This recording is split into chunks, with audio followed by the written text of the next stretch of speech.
Bonjour à toutes et à tous. Je suis vraiment heureux de vous retrouver pour cette nouvelle vidéo qui nous ramène aux bases d'une cuisine saine et savoureuse, l'ail. Oui, cette petite gousse au parfum inimitable qui parfume nos sauces, nos soupes et même nos tartines grillées. Depuis l'Antiquité, elle est louée par les médecins, célébrée par les cuisiniers, redoutée par les vampires et pourtant, avouons-le, on ne la connaît pas si bien que ça. Je parie que, comme moi il y a quelques années, vous êtes convaincu de faire du bien à votre corps simplement en ajoutant de l'ail à vos recettes. Erreur. Car entre le moment où l'on casse sa tunique de papier et celui où l'on avale la première bouchée, il suffit d'un geste mal inspiré pour réduire à néant ses propriétés antioxydantes, antibactériennes, voire cardioprotectrices. Trop cuire, trop couper, avaler des gélules au lieu de la version fraîche, autant d'habitudes anodines qui font chuter la valeur thérapeutique de ce bulbe de génie. Alors, aujourd'hui, je vous propose un voyage gustatif et scientifique, 10 embûches à éviter, surtout, les bonnes pratiques pour libérer tout le potentiel curatif de l'ail. Que vous soyez gastronome curieux, adepte de remèdes naturels ou simple amateur d'arômes puissants, cette vidéo va changer votre façon de cuisiner, je l'espère, votre bien-être au quotidien. Prenez une tasse de thé, installez-vous confortablement, et laissez-moi vous dévoiler ce que l'ail peut vraiment faire pour vous à condition de lui donner la chance de s'exprimer. Prêt ? C'est parti. Erreur N1, remplacez l'ail frais par des compléments industriels. Je reçois souvent cette question, puis-je simplement avaler une gélule d'extrait d'ail et bénéficier des mêmes effets ? La réponse courte, non. La réponse longue mérite quelques explications. Lorsqu'on transforme l'ail en poudre, en comprimé ou en capsule, on le soumet à un séchage puis à une standardisation chimique. Or, l'un de ses composants les plus puissants, la lysine, n'existe qu'au moment où l'on écrase la gousse fraîche, c'est une molécule hautement volatile qui disparaît dès qu'elle rencontre la chaleur ou l'air trop longtemps. Imaginez une fleur dont le parfum exquis s'évapore quelques secondes après l'avoir coupée, voilà la lysine. Sous forme de gélule, on obtient un résidu partiellement oxydé, privé de la majorité de ses composés soufrés réactifs. Les études comparant l'efficacité antibactérienne d'une gousse crue à celle d'un comprimé montrent un pouvoir jusqu'à 100 fois supérieur pour l'ail frais. Alors, si le goût piquant de l'ail cru vous fait grimacer, rappelez-vous que vous tenez entre vos doigts un antibiotique naturel aussi efficace que la pénicilline dans certaines situations. Une mince gousse hachée finement et mélangée à une cuillerée de miel peut suffire à tempérer la brûlure tout en délivrant sa charge phytothérapeutique. Erreur N2, négliger la flore intestinale. Beaucoup comptent sur l'ail pour tout réparer, digestion paresseuse, immunité en berne, ballonnement après un repas trop riche. Pourtant, si votre alimentation quotidienne est dominée par les produits ultra transformés, sucrés, pauvres en fibres et riches en additifs, aucun super aliment ne comblera ce déséquilibre. Votre première barrière immunitaire se situe dans vos intestins, au cœur d'une population microbienne que l'on appelle le microbiote. Chaque fois que vous mordez dans une pizza industrielle ou une barre chocolatée ultra sucrée, vous nourrissez des bactéries opportunistes qui créent de l'inflammation et épuisent votre système de défense. Résultat, l'ail, aussi puissant soit-il, dépense son énergie à éteindre l'incendie sans jamais atteindre son plein potentiel. La solution est double, éliminez graduellement la malbouffe et réensemencez votre flore avec des aliments fermentés. Un yaourt grec nature, un bol de kimchi, une fourchette de choucroute crue, un verre de kombucha non pasteurisé, autant de façons simples de remettre de bonnes bactéries dans le circuit. Une fois cet équilibre restauré, l'ail agit comme un chef d'orchestre, modulant les espèces bénéfiques, inhibant les pathogènes et réduisant l'inflammation de façon durable. Erreur N3, cuire l'ail trop longtemps ou à trop haute température. Rien n'égale l'odeur d'une huile d'olive frémissante où l'on jette quelques éclats d'ail. Malheureusement, cette senteur divine annonce aussi la destruction d'une grande partie de la lysine. À partir d'environ 60 degrés Celsius, les composés soufrés se dégradent et la puissance médicinale s'affaisse.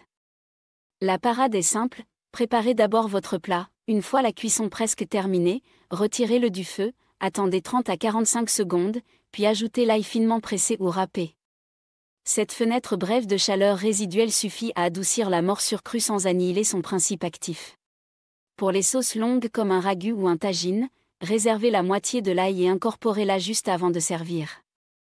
Vous verrez, la profondeur aromatique reste intacte, Et les bienfaits cardiovasculaires: baisse modérée de la tension artérielle, fluidification sanguine, diminution du LDL demeurent mesurables.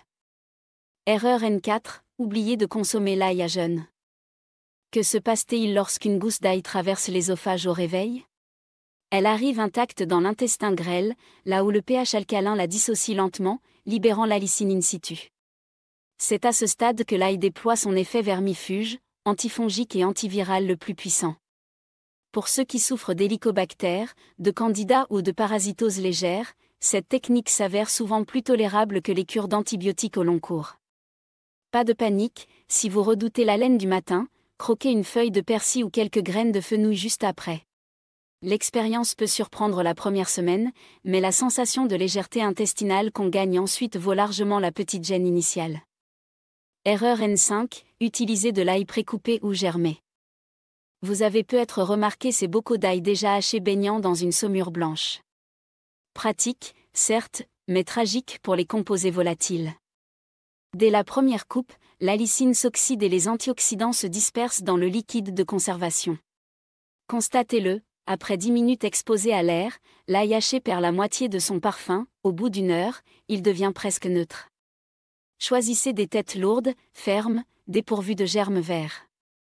Conservez-les dans un endroit sec, sombre, bien ventilé. Au moment de l'emploi, écrasez ou pilonnez la gousse pour briser mécaniquement ses cellules, laissez-la reposer 5 minutes, cela permet aux enzymes alliinases de transformer l'alliine en allicine. Ensuite seulement, ajoutez-la à votre recette ou avalez-la crue selon vos besoins. Ce temps de latence quintuple la disponibilité biologique des composés sulfhydryl bénéfiques pour le cœur et les artères. Erreur N6, sans remettre au thé à l'ail pour soigner tous les maux. Avouons-le, la logique semble implacable, on prend de l'eau chaude, on y plonge de l'ail, on boit, et hop, miracle en tasse. Hélas, la science ne suit pas. Infuser de l'ail dans de l'eau bouillante détruit la lysine, et les études vantant les effets antihypertenseurs ou antigrippaux se basent sur l'ail entier ou l'huile d'ail, jamais sur une décoction aqueuse. Ajouter du miel et du citron rend la boisson plus agréable, mais ne suffit pas à recréer la synergie chimique originelle. Boire ce breuvage n'est pas dangereux, bien sûr, mais ne vous attendez pas à une panacée. Si vous aimez l'idée d'une tisane épicée, réduisez la température sous 60 degrés Celsius ou laissez macérer l'ail dans de l'eau à température ambiante plusieurs heures avant de filtrer. Vous préserverez ainsi une proportion plus élevée de composés actifs. Erreur N7, abuser de l'ail pendant la grossesse.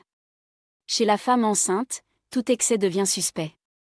L'ail possède une nature chauffante selon les médecines traditionnelles, consommer de grandes quantités de gousses crues pourrait, en théorie, accentuer la vasodilatation pelvienne et déclencher des contractions précoces. Rien n'est formellement prouvé, mais la prudence s'impose. Mon conseil, utilisez l'ail comme un assaisonnement, non comme un remède durant cette période. Oubliez les compléments hyper concentrés et contentez-vous de la dose culinaire 1 à 2 gousses réparties dans la journée. Écoutez votre corps, si vous sentez un échauffement inhabituel, un reflux acide ou des palpitations, espacez encore davantage les prises.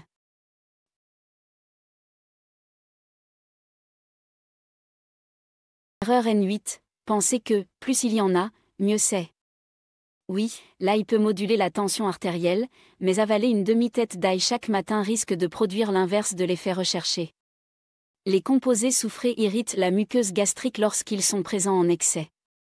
Vous pourriez ressentir brûlures, diarrhée, nausées, voire une hypotension gênante accompagnée de vertiges. La bonne fourchette, 1 à 3 gousses moyennes par jour pour un adulte en bonne santé. C'est largement assez pour bénéficier d'un effet antithrombobotique, réguler légèrement la glycémie et soutenir l'immunité. Au-delà, vous surchargez inutilement votre foie et vous risquez d'émaner un parfum si puissant que vos collègues de bureau vous baptiseront « Monsieur Ail ». Erreur N9, l'utiliser dans tous les plats sans discernement. J'adore l'ail autant que vous, mais il faut reconnaître qu'il ne se marie pas avec tout.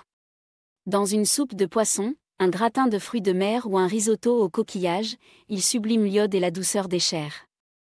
En revanche, dans certains plats sautés délicats champignons de forêt, risotto aux asperges, sauce au beurre noisette, la puissance de l'ail couvre les nuances. Pire, la cuisson à température élevée, wok incandescent, poêle en fonte fumante, brûle la surface hachée en moins de 30 secondes, laissant un arrière-goût amer qui domine la préparation. Faites preuve d'économie, testez d'abord une version sans ail, goûtez, puis ajoutez-en une pincée si nécessaire. Et le soir où vous prévoyez une soirée romantique, sachez qu'il existe un antidote rapide à l'haleine aillée, mâchez 2 grains de café torréfié ou une branche de menthe fraîche, l'odeur disparaît comme par magie. Erreur N10, combinez l'ail avec certains médicaments homéopathiques ou traitements à libération buccale. L'homéopathie repose sur une absorption sublinguale très fine, la présence d'arômes puissants peut perturber la biodisponibilité. Ail, menthe poivrée, café corsé, tous saturent temporairement les récepteurs gustatifs et peuvent dénaturer les granules. Laissez donc un intervalle minimal de 30 minutes avant et après la prise. Gardez également à l'esprit que l'ail fluidifie légèrement le sang. Si vous suivez déjà un traitement anticoagulant, parlez-en à votre médecin, il ajustera la posologie si nécessaire. La phytothérapie n'est pas sans interaction, reconnaître les potentielles contre-indications, c'est leur permettre d'agir en toute sécurité. Conclusion. Intégrer l'ail à notre quotidien est un cadeau que nous faisons à notre organisme, soutien cardiovasculaire, immunomodulation, action antimicrobienne, chute modeste du mauvais cholestérol, la liste est longue. Mais pour transformer ce bulbe ordinaire en allié extraordinaire, il faut respecter quelques règles essentielles. Préférez le frais au comprimé, soignez votre flore intestinale, ajoutez l'ail en fin de cuisson, osez la gousse à jeûne quand votre estomac le permet, bannissez les peaux précoupées. Relativisez les promesses du thé à l'ail, soyez prudent en période de grossesse, restez dans une consommation modérée, choisissez les plats qui magnifient réellement son arôme et surveillez-les. Interaction médicale. Si vous appliquez ces conseils, vous bénéficierez pleinement de sa magie sans subir ses écueils. J'espère que cette vidéo vous aura éclairé, inspiré, peut-être même motivé à réexaminer votre façon d'utiliser l'ail. Partagez vos astuces, vos recettes, vos anecdotes dans les commentaires, la communauté en sort toujours plus riche. Pensez à aimer si vous avez appris quelque chose, abonnez-vous pour ne manquer aucun futur contenu, et d'ici là, prenez soin de vous. Je vous dis à très bientôt pour une nouvelle vidéo pleine de saveurs et de santé.